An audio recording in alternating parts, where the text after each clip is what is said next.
Hi guys, welcome back for another Matchbox Garage video. Today is another build off with Danny from Danny's Diecast Disasters. After the kind of, well, what we feel, certainly the success of the Escort Rally video, which, if you haven't seen it, please check out both of the videos. Both of them are awesome. But, you know, we said, well, let's do another one, shall we? So he suggested we do bikes, or, well, I say bikes or trikes. Clearly I'm doing a trike. He mentioned bike, and I believe what he's doing is a bike with a sidecar. And that third wheel, I think, makes all the difference with this kind of Mad Max theme, post-apocalyptic, etc. I think you just need a little bit of extra space for some bits and pieces going on here. So this is the one that obviously I then went out purposely to go and buy, you know, for this build. But it's a fun little bike. There's obviously one striking problem with it, and we shall address that shortly. But this is a larger scale, which I've never dealt with before. I've always done, you know, the smaller stuffs. So this one in my hand was you know, quite big. And sure enough, somehow, some reason, the previous owner of this little vehicle felt that it was appropriate to add swastikas to the side. So my first modification, thumbs up there, is to remove them. So as basically not to offend anybody, including myself. But this is the little trike here. I thought it would lend itself perfect for a post-apocalyptic. I kind of could imagine, you know, this bike, you know, in, I don't know, when is the post-apocalypse? Is it in 5 years, in 10 years, in 100 years' time? Of course, it's never going to happen, but, you know, we just use our imaginations here. But it was, I felt this was going to be the best for me and my creativity. I've done a bit of Googles, you know, kind of researched the old Googles there, and it seemed like trikes as a post-apocalyptic were the way to go. So you can see I've already removed the rivets here, 2 on this little bike. I haven't actually taken it apart yet. I've just literally taken the heads off, and, you know, I'll figure out now what needs to be done. Now, this is a weighty piece. To be honest, most of the weight, I would say probably 2/3 of the weight are just in the seat, and then everything else, you know, is kind of attached to it. But you'll notice here that as soon as this one little thing comes apart, well, I'm trying to figure out what's going on here. Basically, you know, there was a little bit remaining on the head of that rivet there, but yeah, as soon as it, look at that. At that point, I was like, wow, how am I going to put this back together? There's, I don't know, 6 or 7 kind of separate parts here. Very fiddly to put it back together, but of course it didn't go together in the end. Nice bit of fluff there. Who knows how long that's been there, but that just cut off with a Stanley blade. I really loved the look of these exhaust pipes. You know, so this is a trike. It's obviously got a car engine, and looking at exhaust, this would have been, or is, a V6. So plenty of poke to get this this trike going through the wastelands.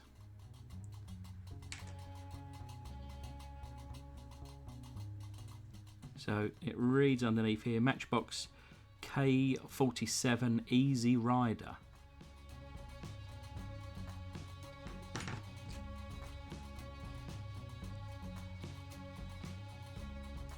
So a little bit flimsy here on the plastic parts.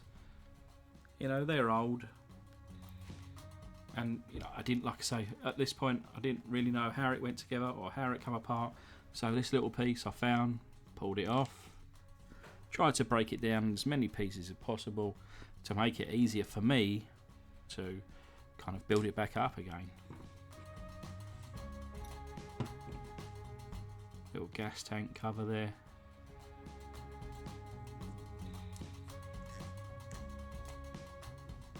So just making sure there's nothing left of the previous decal.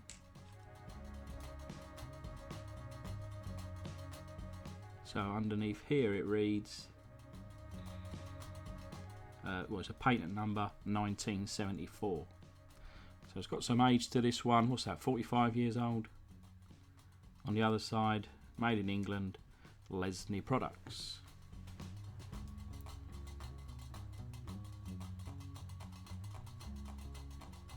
But yeah, part of the engine there, very cool. As I mentioned, this is the weighty part.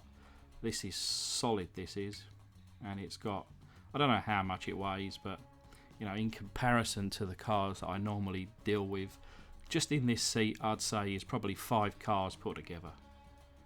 So I was just a bit concerned at that front post whether I could actually put a tap into it, and to be honest, there was just enough room for me to drill down, tap, so that I could then eventually get a screw into it.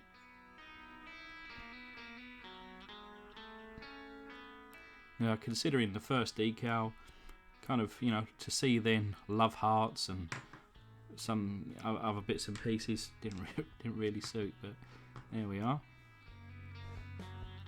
Now, I'm normally with these kind of Mad Max post-apocalyptic stuffs, I'll leave it the original colour, but I felt that the green and the yellow weren't going to cut it for me, so I'm going to cover those bits in this black. Now normally of course I would use my airbrush, but I've got this this little, what is it? It's a TS14, and I just felt that, you know, to kind of dirty up my airbrush for just a very simple paint just wasn't really worth it. So considering this car, I've not, you know, removed all the existing paint, I've not rubbed it down. I give it a light key with the wire wool. Now, this is a post-apocalyptic car, or trike rather. Perhaps, so I didn't mind if the original colours did come through in some areas. You know, perhaps they were those colours original, and Mad Max himself just roughly painted it over in black. But of course, as time goes on, original colour comes through. So that was kind of the, you know, the inspiration or where I was going on that.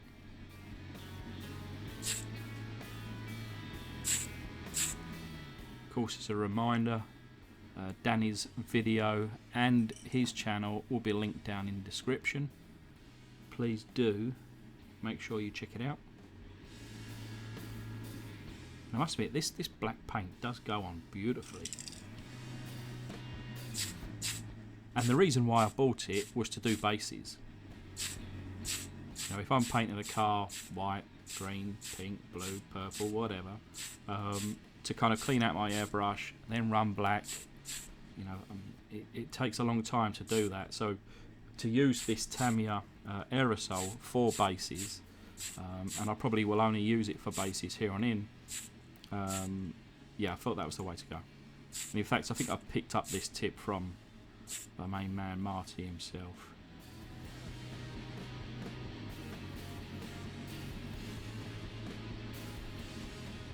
So just to let you know, these kind of voiceovers I do in one take. I'm watching the video as you're watching the video, reminding myself, and then just trying to remember as I go along what I was doing, why I was doing it.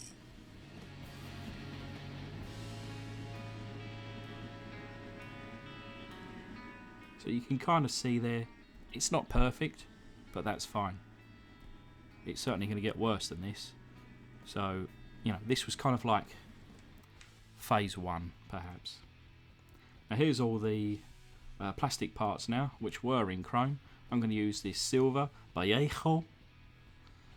It's quite as you can see here, painted everything now in silver and painted them black over the little suspension part and the handlebars on this one. Silver on the wheels, silver on the engine pieces,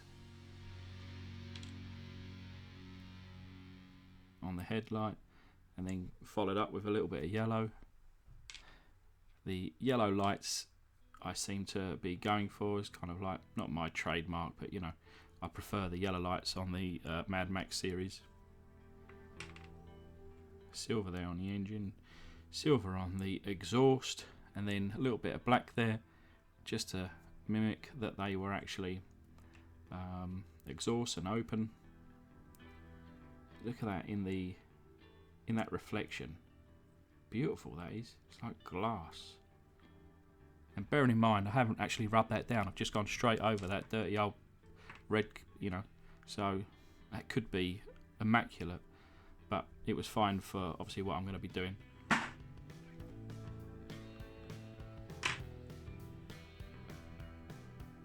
The seat there.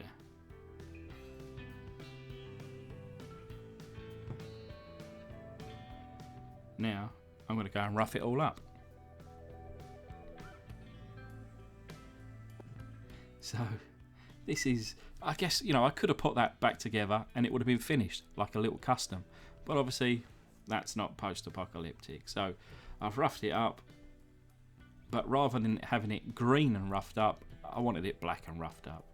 So you see there, roughed up on the fuel tank and roughed up on the actual bike frame itself, and it's put back together. I can't tell you how much of a pain in the butt that was to put back together. I tried to show it on camera, me putting it back together.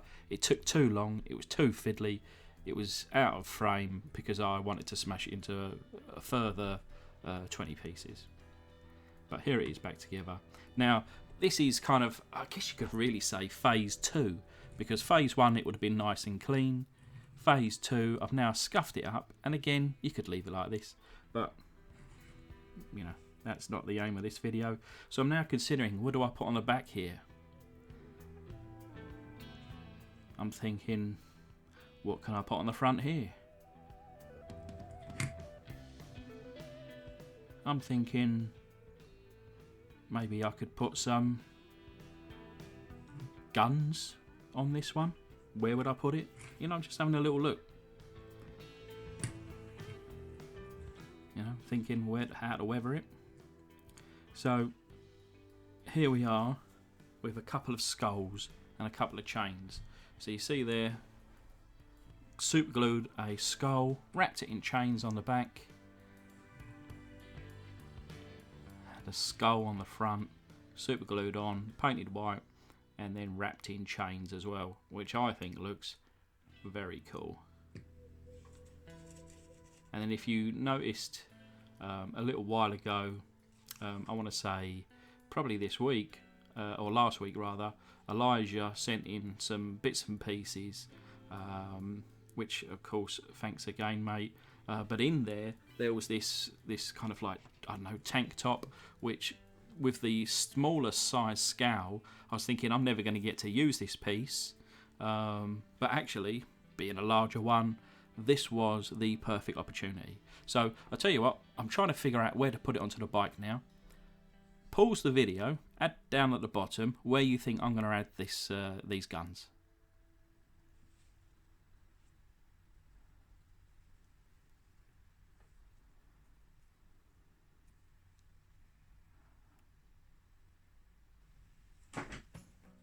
Right, now I've chopped the guns in half and they are one each side.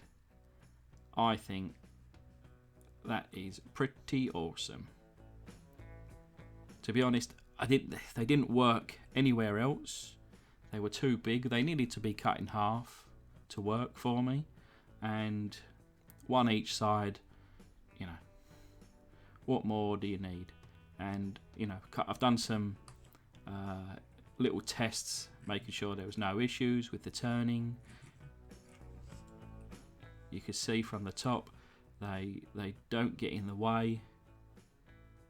You know, not that it really matters, it's only for fun, right? But still, these would be perfect, these guns, and I think you'll find that anybody would probably get out of the way from this guy.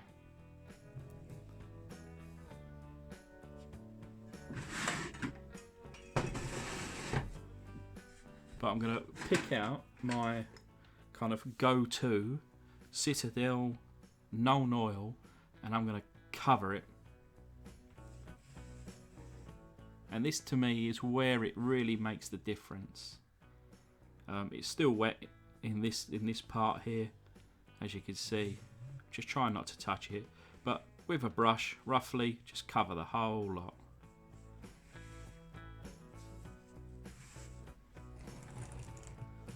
So yeah, she's pretty quick, and I just can't stop playing with it. These are toys, right? That's what we're supposed to do with them. But yeah, it's the following day. It's all nice and dry, and I'm gonna weather it up for this final reveal.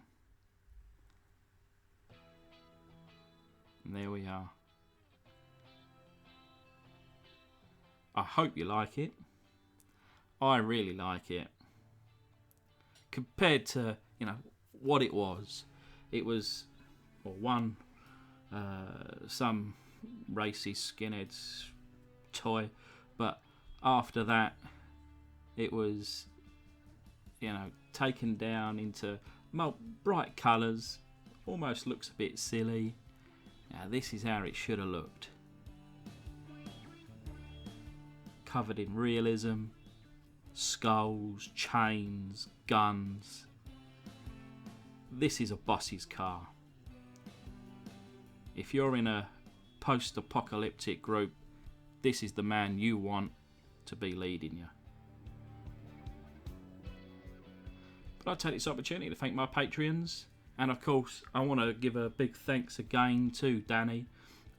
Remember, check out his video, check out his channel, and I hope you like his too. But thanks a lot, guys.